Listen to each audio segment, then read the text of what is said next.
Animals feel pain. This is a scientific fact. And yet, in animal industries all over Australia, pieces of animals' bodies are cut off, sliced open, and burned away while they are fully conscious without pain relief.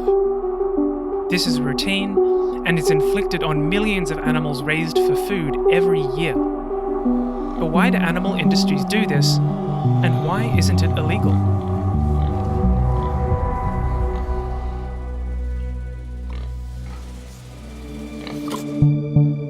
In Australia, animal farming is a multi-billion-dollar business.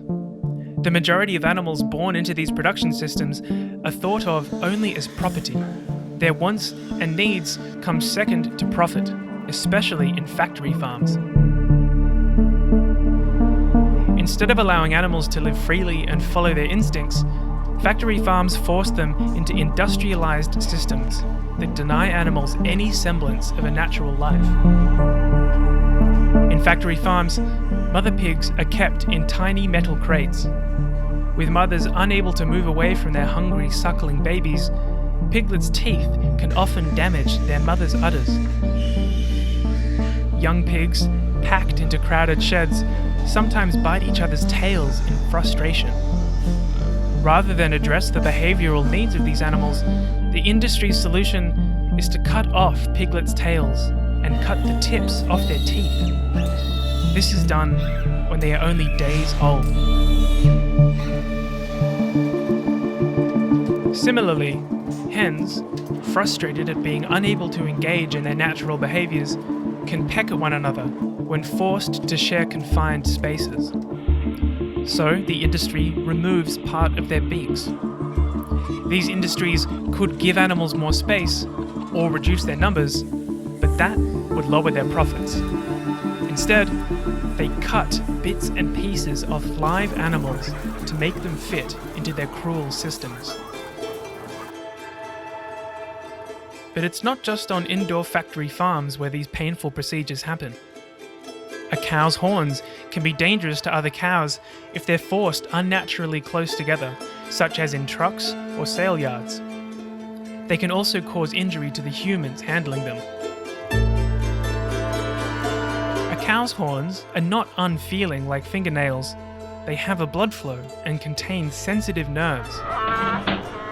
But the industry cuts them off, causing intense pain. Or if the calf is still young, the growing horn buds are burned or scooped out.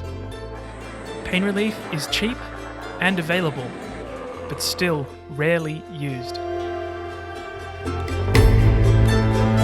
Lambs, like puppies, are born with long tails, but unlike puppies, they don't get to keep them. Lambs' tails are cut off in their first weeks of life. Or a rubber ring is used to stop the flow of blood to the tail, causing it to die and fall off. Knives and rubber rings are also used to remove the testicles of male lambs, calves, and piglets. It's legal to perform all these surgical procedures without pain relief and while the animal is fully conscious. But why is this allowed? Every Australian state has laws that prohibit harming animals. If any of these things were done to a cat or a dog, there would be serious legal consequences. But animal agriculture industries enjoy a loophole known as codes of practice. The codes, which outline how agricultural businesses can treat animals, contain many outdated farming practices.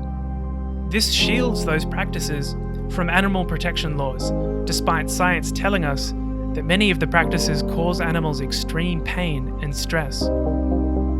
That's why, in Australia, cutting the tail off a dog is a crime, but cutting the tail off a lamb is just business. So if the law doesn't protect farmed animals, who will? Let's look at an example. Sheep raised to produce wool can suffer from a painful and sometimes fatal condition called fly strike. This happens when flies lay eggs in a sheep's wool or skin, producing maggots that feed on the sheep's flesh. For decades, the wool industry's solution to deter fly strike has been a practice called mulesing, slicing chunks of skin off a lamb's rear, often using the same shears used to shear wool. When global awareness of mulesing was raised, there was international outrage.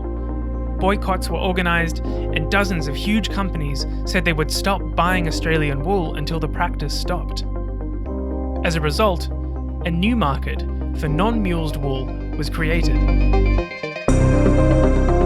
Unfortunately, for many animal farming industries, cutting pieces off animals' bodies has simply become an accepted part of doing business.